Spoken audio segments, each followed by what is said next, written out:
Good evening, people. Apologies if it's dark, but we're in front of everybody today. I think in front of the UK and in front of Jamaica. So welcome a Football Brownie. Hope you're well, keeping safe, keeping each other safe, and spreading love during this pandemic. Because, Mario, we all need a little bit of loving, my friend. Right, before I go any further, check out the ticker bar underneath. Please like, share, and most importantly, subscribe to the channel. This channel cannot progress without your support. So if you haven't subscribed yet, why the hell haven't you subscribed yet? But make sure you do it later.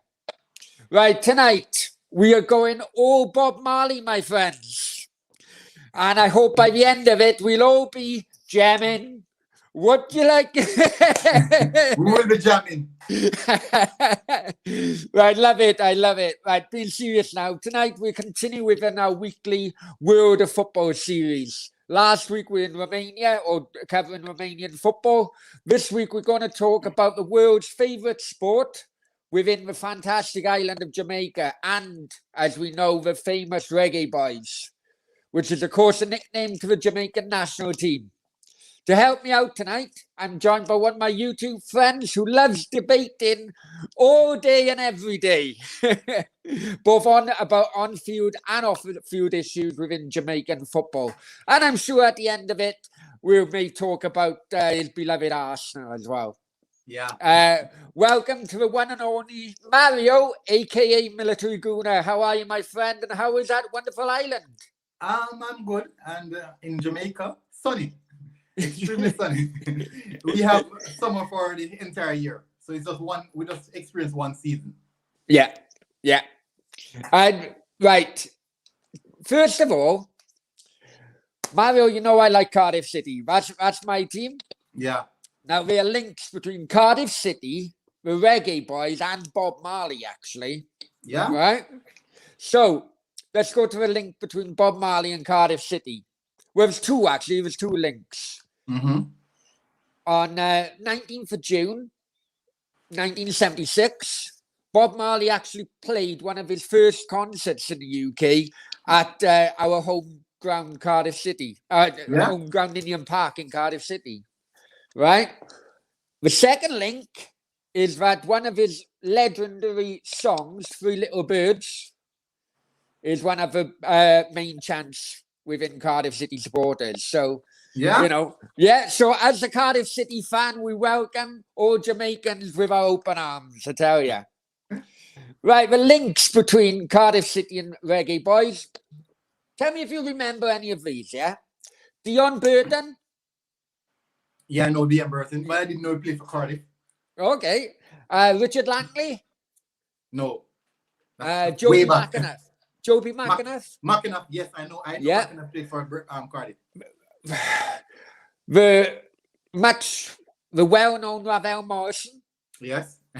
And more recently, and I didn't know until today, you were Ballon d'Or nomination, Bobby Reid. Bobby Reid. Yeah, but he didn't stay long at Cardiff though. No. He didn't really fit into Neil Warnock's kind of playing style, really. We also had someone on loan, Michael Ricketts. Michael Ricketts, okay, nice. And he's now the president of Jamaican football, or he was, president. There you go. Hey, I've done my homework, Mario. I've done my homework. That is a lot of information. Oh, hey, the beauty of copy and paste. I tell you, the beauty of copy and paste. Well, you're actually dragging my mind. You're dragging me so far back. It's good because we're never too old to get a knowledge. It's really, really good. I like it. Well, to be honest, that's the idea of my channel, really. Unfortunately, I'm in the older age bracket. Yeah. and doing shows like this, I wanna educate, the younger supporters, because I'm a firm believer of you can't change the future for the better if you don't know your history, and that can cover all aspects. Yeah. Right, that's enough of me rambling. Mario, first, why don't you tell us more about yourself, why you fell in love with football, and the reason behind you creating the YouTube channel Military Gooner. All right, so first of all, I'm young, 28. A lot of people don't know. They think I'm quite older. I started watching football when I was pretty much at a young age. Started to watch football because my uncle, he was a Manchester United fan, and he was watching Manchester United versus Arsenal. And the moment he said, "Come and sit," he said, "Come and watch Big Side play football." And I said, "Okay, sit." So it was like about 7 or 8 Okay. years old. Then I saw Thierry Henry scoring a goal. I can't remember the goal he scored, but it was a very good goal. I was like, "Who's that player?" And he said, "Henry," and he said, "I hate him." I was like, "Really?" And then since then, each time Arnie plays, I'm looking out for Arnie. That was like in 2001, 2002. Then the following year, they won the trophy as well, the league as well. So I actually got a bit of the glory, just a bit. Yeah. Just a bit. So since then, I started even supported France because of Thierry Henry. So it was all Thierry Henry. I started to watch Barcelona because of Thierry Henry. Then this is where I actually fall in love with Messi. So that's how the footballing aspect of things come around. But it's because of Thierry Henry, the reason why I watch football. But I believe that on that particular day, if Manchester United maybe have scored, maybe I would have been a Manchester United supporter. So it was a thin line. It was a very, very thin line. So, no worries, right? And right, because you age. Now I don't know whether you watch it back. You probably have, but what I was going to say, can you remember the '98 World Cup? No, I didn't watch it back. Just like the glory moments. That's right. Yeah. I mean, that was as you know, that was the one and only appearance at the moment, Reggae Boyz in the World Cup. You're talking Reggae Boyz matches. I rewatched the matches. I rewatched those matches, but like not every game. But because of that historic moment, that was the time because I was young. I was really, really young, and we got an holiday for that as well. So that is the first thing that alerted me about football. The holiday. So I was like, this is nice. This is really, really good, and the fun because we do a lot of party. We party a lot. So when we heard about that, we started to celebrate in the streets. Thousands, hundreds of thousands of persons in the street, beating the pots, making a lot of noise with the vuvuzela. So it was like straight parties, like for 2, 3, 4 days, straight parties. Gee, because in all fairness, I mean, Jamaica didn't go past the group stage. No. But they done their nation very, very proud in the way they because they finished third in what was a crazy group. Group. They had you had Croatia, Argentina, and Japan. Yeah. But they still went on to beat Japan, but respectively losing 3-1 to Croatia, and had a bit of a thump against Argentina 5-0. But the scorer against Japan was Theodore. What's his name? Theodore Whitmore. Theodore Whitmore, yeah, he's the manager. He's now the coach, isn't he? Yeah. What's your opinion of him? I let me. If I should be honest, maybe he's not the world class type of coach that everyone would want, but he has done really, really good. And we have brought in Schaefer. Schaefer is actually a coach from Brazil, with a big CV. And when he came, he did good enough. But Mr. Whitmore's record is actually a bit better than Schaefer's one. And Schaefer was actually the one with big CV. So you can give and take there and you can use that. So he has done really, really well with the resources and the availability that he has. This is the first time now, since recently, we're getting players of such quality, which is the reason why we are so positive and confident now that we can recreate history. That is the reason why I actually started creating Jamaican content, because I want to be a part of that history. I want to feel that history. And when I do these contents, I can say even 50, 60 years from now, I can look back and say, this was me back then when we did that. Yeah, good man. But that's not the reason why I started creating content, though. that's the reason I started creating Jamaican content, but not content overall. Yeah. Well, in my opinion, that tournament was a main catalyst for players who before in previous tournaments have turned down, the chance to play for Jamaica and play for other countries for various reasons. I think best known for that is John Barnes, really. So, Mario, may I ask, what are your feelings between yourself and maybe other Jamaican nationals about, the likes of John Barnes? We have I would say the country and these members that are like previously, we have good relationships, and they set a trend, and you basically put your name with their names. They have the Jamaica on the back of their head and their back, and it's basically a bit of publicity. So even people who didn't know about the country would now be in realization of what we can do. So when players like John Barnes spoke about their nationality, it's now been known because of where they're from and all these type of things. I know they are a global brand. Yeah. And these things. So it is good for us as a nation, and it does us a lot. It really, really does us do a lot for us. But we have no bad ties or anything like that. We're all good and it's all good. So we keep good vibes. Well, roll on a few decades later. Nowadays, Jamaica are getting their own back on some of these nations. Jamaican Football Federation are now plotting in getting players with Jamaican heritage. Yeah. And one of those players is rumoured to be Brentford's Ivan Toney. Are there any other players in which is Jamaica on hot on the heels of? And do you think this plot has been successful? All right. So far, it has been successful. Ivan Toney is the one that is pending. Max Aarons has been contacted as well. A lot of people know Max Aarons. Isaac Aiden from Newcastle. Mason Holgate. Mason Holgate, Everton. Yeah, at Everton. Also, Mike Mikel Antonio has been seen in the public, has recently switched allegiance to Jamaica as well. So we have a lot. We have a lot of our base players playing over there. We're sorry much that players even like Ryan Sterling did not make the move, but it is okay. We're okay with that. We have Leon Bailey out there as well. Jamal Lowe, who is doing really, really well in the championship right now, scoring back-to-back goals as well. As you guys, you follow the championship, so you know more about it as well. So we have a lot of talent out there, but Ivan Toney is the one that is pending, and I do want that one to cross over the line. We have so much more. Amal Blackman. There are a lot of them, especially in the championship. Leah Moore, Ethan Pinnock, Curtis Tilt, Wes Harding. All of these players who are doing really, really well in championship and League One, as you guys can tell, they are Jamaican and they have represented us at this level already. I'm not sure if you know Daniel Johnson as well, but these guys are ready to represent us.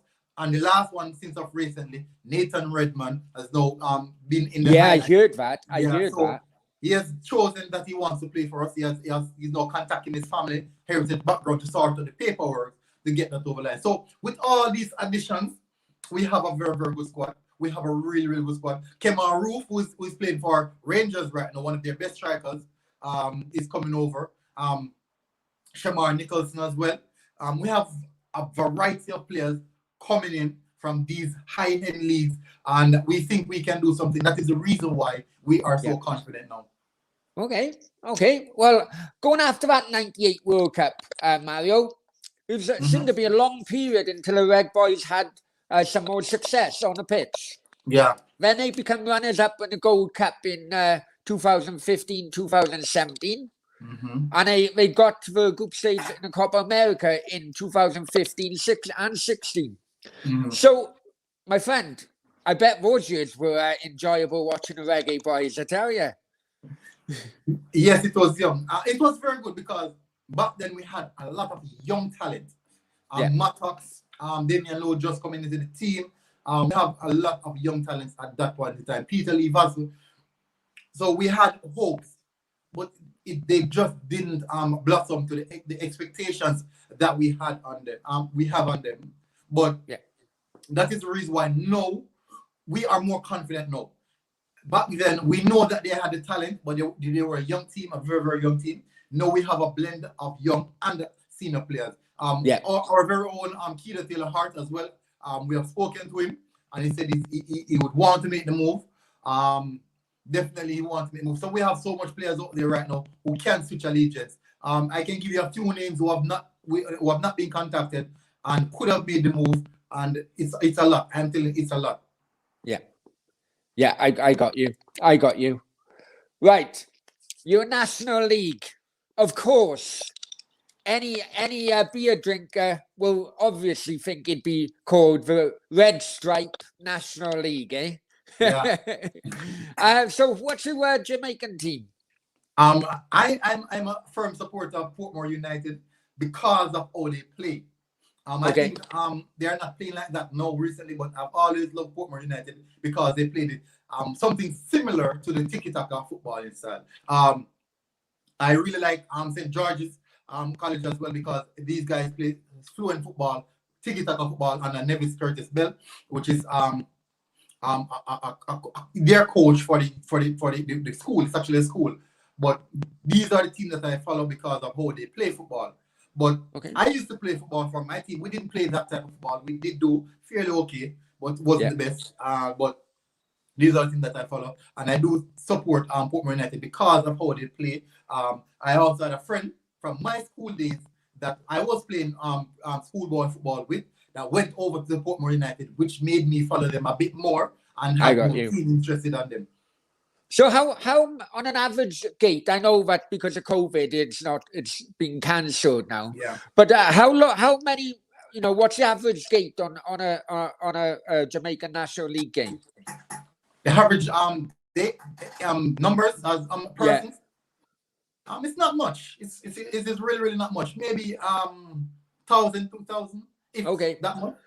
No, it's very much like because where I am in Marbella, Gibraltar is only an hour away basically, and they have so it's a small enough small region, let's just call it, for PR purposes. But you are right. The same kind of attendees. It's around about 1,000 watch a local game, but without the local league, you can't really make tomorrow's heroes, can you? I suppose. Yeah. Right. And the 1,000 maybe would be like when they're playing football in the national stadium. So maybe that would be the one, but it would move up to 2,000, 3,000. But we don't have those big stadiums. It's like mostly like community. I would call it community style football. But we have a few hundreds who turn up, and it's really good vibe. Despite the numbers are low, it is really, really good. I got you. Right, let's go on to your beloved Arsenal. Come on, Gunners. Right. So basically, you said because of your Henry kind of goal that got you to Arsenal. So, what's your opinion on Arsenal at the moment? And I'll do an additional question to that. Is most of the focus from Jamaican football fans just on the Premier League, or maybe La Liga is turning their head, or maybe Serie A?